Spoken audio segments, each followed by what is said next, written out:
Imaginez que votre gouvernement soit piraté par une IA capable de créer des fausses décisions en temps réel. C'est la réalité qui se profile en 2026. Vous sentez déjà le frisson du danger, n'est-ce pas? En moins d'une minute, on passe d'une simple alerte à une crise qui pourrait renverser des institutions entières. La question qui brûle les lèvres de tout le monde, comment une machine, sans conscience, peut-elle manipuler des politiques publiques comme un chef d'orchestre? Pour répondre, revenons sur les faits. En 2022, le coût mondial du cybercrime a dépassé les 5 000 milliards de dollars, soit plus que le PIB de plusieurs nations réunies. Depuis, les attaques ne se contentent plus de voler des données, elles façonnent le récit même de la réalité. Pensez à un cambrioleur qui, au lieu de s'enfuir avec un bijou, réécrit le tableau de votre salon pendant que vous êtes encore dans la pièce. L'IA, aujourd'hui, joue le rôle du cambrioleur numérique. Grâce au modèle génératif, elle peut créer des documents officiels, des ordres de mission ou même des discours présidentiels en quelques secondes. En 2025, plus de 20% des incidents signalés par les services de renseignement étaient attribués à des deepfakes automatisés. Ce n'est plus de la science-fiction, c'est du quotidien. Mais alors, pourquoi les États peinent à contrer cette menace? D'abord, parce que les systèmes de défense sont construits pour bloquer des virus classiques, pas des phrases qui semblent sortir d'une réunion de cabinet. Deuxièmement, parce que chaque nouvelle version d'IA devient plus difficile à détecter, comme un caméléon qui change de couleur à chaque instant. Prenons l'exemple d'une attaque récente où un script d'IA a généré, en moins de 2 minutes, un faux décret de mobilisation. Le document a circulé dans plusieurs réseaux internes, déclenchant des alertes, des déplacements de troupes et une panique généralisée. Ce qui s'est passé ensuite va vous surprendre, les équipes de cybersécurité ont dû désactiver les serveurs pendant 48 heures, perdant ainsi des heures critiques de renseignement. Ce scénario n'est qu'une goutte d'eau dans l'océan. Les cybermenaces d'aujourd'hui sont hybrides, elles mêlent piratage, désinformation et manipulation algorithmique. Elles transforment chaque bouton, envoyé, en une bombe à retardement. Et pendant que les gouvernements investissent des milliards dans la cybersécurité ou plus de 12% du budget de défense dans certains cas où les attaquants utilisent des ressources bien plus modestes pour créer des IA capables de reproduire le style d'un chef d'État. Alors, comment se préparer? La première étape consiste à reconnaître que la menace n'est plus externe, mais interne. Il faut repenser les protocoles, instaurer des vérifications humaines à chaque décision critique et former les équipes à identifier les anomalies linguistiques. C'est un travail de longue haleine, mais c'est le seul moyen d'éviter que la prochaine IA ne devienne le maître du jeu. Dans la suite, nous décortiquerons les stratégies que les grandes puissances adoptent pour contrer ces IA hostiles, et nous verrons comment la géopolitique se redessine sous l'influence d'un ennemi qui ne dort jamais. Restez avec nous, car le futur de la sécurité nationale dépend de ce que nous allons découvrir. En 2026, le cyberespace ressemble à un champ de bataille où chaque clic peut déclencher une explosion. Le rapport ENISA 2025 indique une hausse de 27% des attaques attribuées à des acteurs étatiques depuis l'an dernier. Mais pourquoi cette escalade? Imaginez la géopolitique comme un jeu d'échecs, chaque mouvement numérique est une manœuvre pour prendre l'avantage sans déclencher la guerre ouverte. Prenons l'exemple d'une campagne de sabotage contre une infrastructure critique en 2025. Un groupe d'élite, soutenu par une puissance mondiale, a infiltré les systèmes de contrôle d'une installation énergétique. En moins de 48 heures, ils ont désactivé des turbines, provoquant une perte de production de 15% et un coût estimé à 120 millions d'euros. Le fait que l'attaque ait été détectée uniquement grâce à un algorithme d'anomalie développé par un laboratoire privé montre à quel point les frontières entre le public et le privé s'estompent. Les chiffres parlent d'eux-mêmes, selon le Cybersecurity Venture 2025, les pertes mondiales liées au ransomware ont franchi les 20 milliards de dollars, soit une hausse de 35% en 2 ans. Ce qui est surprenant, c'est que 62% de ces rançongiciels ciblent des entités gouvernementales ou des partenaires stratégiques. Pourquoi les hackers s'en prennent-ils aux États? La réponse est simple, la donnée devient la monnaie d'échange la plus puissante. Un seul fichier volé peut révéler des plans militaires, des négociations diplomatiques ou des secrets industriels. Un autre point clé, l'intelligence artificielle. Le Microsoft Digital Defense Report 2025 révèle que 48% des attaques récentes utilisent des modèles d'IA pour automatiser le phishing. Imaginez un robot qui compose des emails personnalisés à la vitesse d'un clic. Le résultat? Un taux de succès qui dépasse les 20% contre les cadres supérieurs. Ce qui s'est passé ensuite va vous surprendre, les mêmes IA sont désormais employées par des agences de renseignement pour mener des opérations de désinformation à grande échelle, brouillant la ligne entre vérité et mensonge. Les alliances traditionnelles se réinventent aussi. Le groupe, Cyberalliés, formé par plusieurs nations, a partagé plus de 3000 indicateurs de compromission en 2024, réduisant de 12% le temps moyen de détection des menaces. Mais la coopération n'est pas totale, chaque acteur garde ses propres armes numériques, comme des cartes à jouer dans une partie de poker où l'on ne montre jamais ses cartes. Alors, que signifie tout ça pour le futur? La réponse réside dans la capacité à anticiper les mouvements avant qu'ils ne se matérialisent. Les systèmes de prévision basés sur le machine learning, capables d'analyser 1,2 billion d'événements par jour, sont déjà déployés dans certains centres de commandement. Mais même la meilleure technologie ne peut remplacer la vigilance humaine. En résumé, le paysage géopolitique des cybermenaces est un mélange d'escalade militaire, d'exploitation de l'IA et de jeux d'influence. Chaque donnée volée, chaque système compromis, redessine la carte du pouvoir mondial. Dans la prochaine section, nous plongerons dans le rôle de l'intelligence artificielle dans ces conflits, et comment elle transforme les attaquants en véritables architectes du chaos.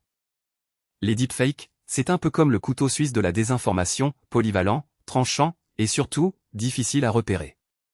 En 2023, le laboratoire Sensity a compté plus de 1,2 million de vidéos manipulées diffusées chaque jour. 2 ans plus tard, le chiffre a explosé, dépassant les 3 millions. Pourquoi cette hausse fulgurante? Parce que les modèles d'IA ont gagné en puissance. GPT-4 Vision, lancé en 2024, possède 175 milliards de paramètres, capables de générer des visages ultra-réalistes en quelques secondes. Ce n'est plus de la science-fiction, c'est du quotidien. Prenons un exemple concret. En mars 2024, un audio deepfake d'un haut responsable d'entreprise a circulé sur un réseau de messagerie interne. En moins de 10 minutes, le message a déclenché un virement de 12 millions d'euros vers un compte offshore. La victime n'a découvert la fraude qu'après le transfert. Ce qui s'est passé ensuite va vous surprendre. Les enquêteurs ont découvert que le fichier audio avait été créé à l'aide d'un modèle open source, disponible gratuitement sur un dépôt public. Aucun hack, juste de l'IA à la portée de n'importe qui. Un autre cas marquant, une vidéo truquée d'un chef d'État, diffusée 2 jours avant une élection majeure. La vidéo montrait le dirigeant annonçant un retrait soudain de la campagne. En moins de 24 heures, les sondages ont basculé de 48% à 32%. Les analystes ont d'abord cru à une crise interne, puis ont réalisé que la vidéo était un deepfake. Le modèle utilisé était une version fine-tuned de stable diffusion, entraînée sur 500 000 images publiques. Le résultat était si convaincant que même les experts en vérification vidéo ont eu du mal à le détecter. Ces incidents ne sont pas des anecdotes isolées. Le rapport de l'Alliance for Securing AI, publié en juillet 2025, estime que 27% des campagnes de désinformation actives utilisent aujourd'hui au moins un composant IA. Le marché de la détection de deepfake devrait atteindre 2,3 milliards de dollars d'ici 2027, selon Gartner. Les outils de détection, comme les réseaux neuronaux de type Forensics CNN, analysent les micro-incohérences dans les mouvements des lèvres ou les ombres. Mais les générateurs s'améliorent plus vite que les détecteurs. C'est la course aux armements numériques. Alors, comment les États réagissent-ils? Certains ont intégré des systèmes de vérification IA dans leurs services de renseignement. D'autres ont créé des équipes spécialisées, appelées « Deepfake Task Force », pour surveiller les flux de médias sociaux. Le résultat? Une réduction de 40% des incidents signalés en 2026, selon le Centre de cybersécurité. Mais la question reste ouverte, la défense peut-elle vraiment garder le rythme face à une technologie qui évolue à la vitesse de la lumière? Ce qui est certain, c'est que les deepfakes ne sont plus un gadget. Ils sont devenus une arme stratégique, capable de déplacer des milliards, de renverser des élections, voire de déclencher des conflits. La prochaine section va explorer comment les services de renseignement exploitent ces outils pour espionner leurs adversaires. Restez avec nous, le scénario ne fait que commencer. Imaginez un coffre-fort qui se réinitialise à chaque fois qu'on essaie de le crocheter. C'est exactement ce que promet la cryptographie quantique. Mais pourquoi les grandes puissances se livrent à accent grave une véritable ruée vers cette technologie? En 2024, un réseau de distribution de clés quantiques, QKD, a franchi la barre des 1000 km sans perte de photons. Le chiffre vient du rapport annuel du Consortium international de cryptographie quantique. Ce même rapport indique que le débit moyen atteint aujourd'hui 2 Gbps, soit 20 fois plus rapide que les premiers prototypes de 2018.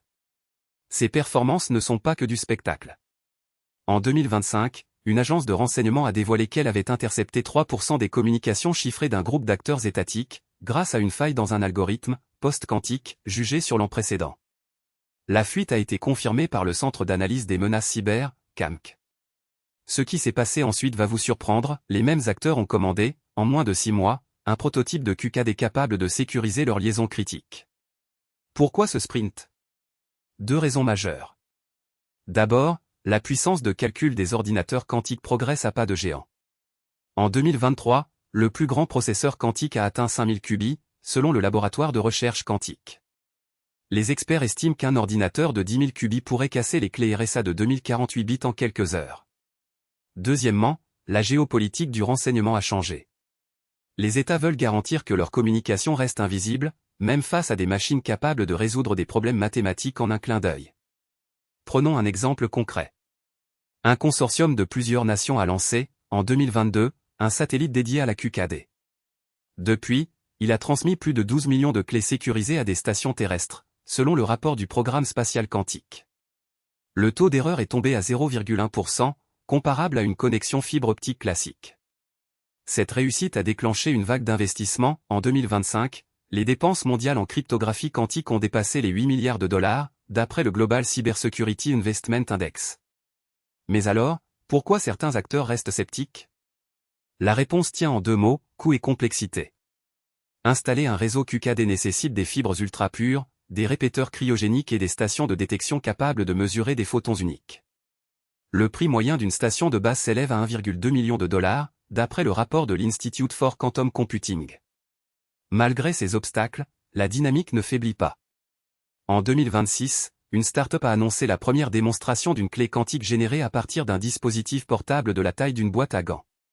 Le prototype a produit 500 bits de clé en 0,3 secondes, avec un taux d'erreur inférieur à 0,05%. Cette avancée ouvre la porte à des applications mobiles, comme la sécurisation des drones ou des véhicules autonomes. Alors, où en est la course? Les leaders investissent, les sceptiques attendent, et les cybermenaces évoluent. La prochaine étape sera de voir comment les réseaux QKD s'intégreront aux infrastructures existantes, et si les algorithmes post-quantiques pourront tenir la distance. Dans la prochaine section, nous décortiquerons les stratégies d'espionnage d'État qui se cachent derrière ces innovations, et ce que cela signifie pour la souveraineté numérique. En 2026, les cybermenaces contre les infrastructures critiques ne sont plus une exception, c'est la règle. Le rapport ENISA 2025 recense plus de 1200 incidents ciblant les réseaux d'énergie, les systèmes de distribution d'eau et les plateformes de télécommunication, soit une hausse de 30% par rapport à l'an précédent. Mais alors, pourquoi ces cibles sont-elles si prisées? Imaginez une ville sans électricité, un simple blackout suffit à plonger des millions de personnes dans le chaos, à faire flamber les prix du carburant et à paralyser les services de santé. C'est exactement ce que recherchent les hackers, qu'ils soient motivés par le profit ou par la pression géopolitique. Prenons l'exemple du ransomware, qui a paralysé un réseau de distribution d'eau en 2024. Les attaquants ont chiffré les contrôles SCADA, bloquant la capacité à ajuster le débit. En moins de 6 heures, les autorités ont dû recourir à des réserves d'eau d'urgence, tandis que les coûts de remise en service ont dépassé les 15 millions de dollars, selon le CISA. Ce qui s'est passé ensuite va vous surprendre, l'équipe de réponse a découvert que le malware était une variante du groupe Black Hydra, connu pour ses liens avec des acteurs étatiques. Une fois le lien établi, les gouvernements ont intensifié leurs efforts de coopération, mais les traces numériques restent difficiles à suivre. Un autre cas marquant est l'attaque des DOS massive de 2025 contre un opérateur télécom majeur. En moins de 3 minutes, le trafic a atteint 2,3 Tbps, dépassant les records précédents. Le résultat? Plus de 12 millions d'abonnés ont perdu la connexion, les services d'urgence ont été ralentis et le chiffre d'affaires quotidien a chuté de 8%. Le rapport de l'Agence européenne de cybersécurité indique que 40% de ces attaques utilisent des botnets IoT compromis, souvent des caméras de surveillance ou des thermostats. Vous vous demandez comment un simple thermostat peut devenir une arme? C'est le même principe que des fourmis qui, en grand nombre, peuvent renverser un éléphant. Les incidents ne se limitent pas au ransomware ou au DDoS.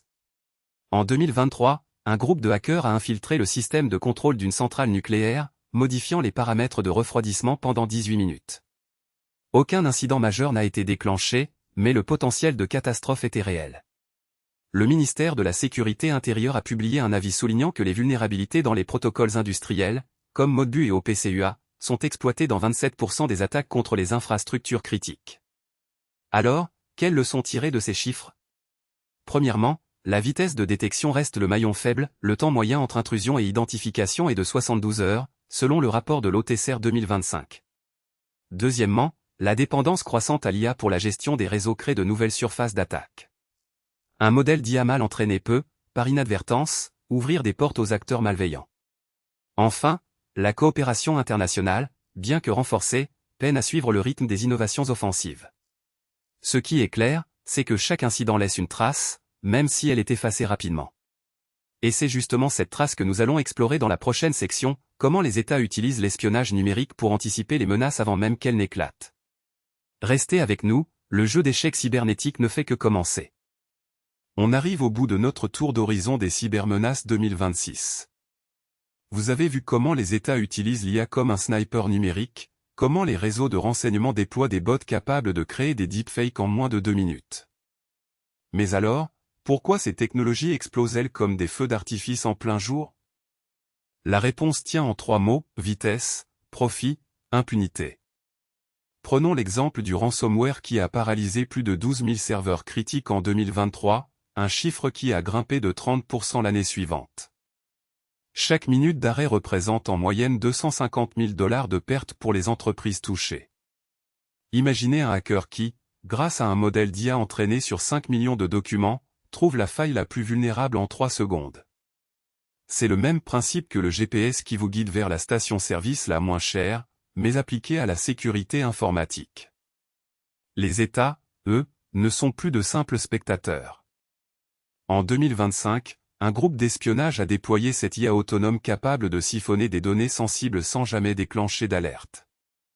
Le résultat ? 1,2 milliard de dossiers volés, soit l'équivalent de 15 fois le volume de données d'une petite ville. Ce qui s'est passé ensuite va vous surprendre, les victimes ont découvert que leur propre système de défense était en fait alimenté par le même code que leurs assaillants. Un vrai cercle vicieux, comme un chat qui se mord la queue. Alors, que faire face à ce tsunami numérique? D'abord, reconnaître que la cybersécurité n'est plus une option, c'est une nécessité quotidienne. Deuxièmement, investir dans la formation continue, les équipes qui apprennent à identifier une IA malveillante gagnent 40% de chances de neutraliser une attaque avant qu'elle ne touche les utilisateurs. Troisièmement, soutenir les législations qui obligent à la transparence des algorithmes utilisés par les gouvernements. Sans ces mesures, on court le risque de devenir le prochain pion sur un échiquier où les pièces sont programmées pour bouger toutes seules. Et vous, quel rôle voulez-vous jouer? Être le spectateur qui regarde le film en silence, ou le acteur qui crie « Stop » quand le scénario tourne mal? Vous avez le pouvoir de changer la donne, mais il faut agir maintenant. Si cette vidéo vous a éclairé, montrez-le, cliquez sur le pouce bleu, abonnez-vous pour ne rien manquer des prochains dossiers, et surtout, partagez votre avis en commentaire. Quels scénarios vous semblent les plus inquiétants? Quels outils aimeriez-vous voir développés pour contrer ces menaces? En résumé, 2026 n'est pas seulement une année de défis, c'est aussi le moment où les solutions commencent à émerger. Les IA défensives, les protocoles de chiffrement quantique, les collaborations transnationales, tout cela se met en place comme les pièces d'un puzzle géant. Le prochain chapitre de notre série va plonger dans les technologies qui pourraient renverser la tendance. Restez branchés, le futur se construit dès maintenant.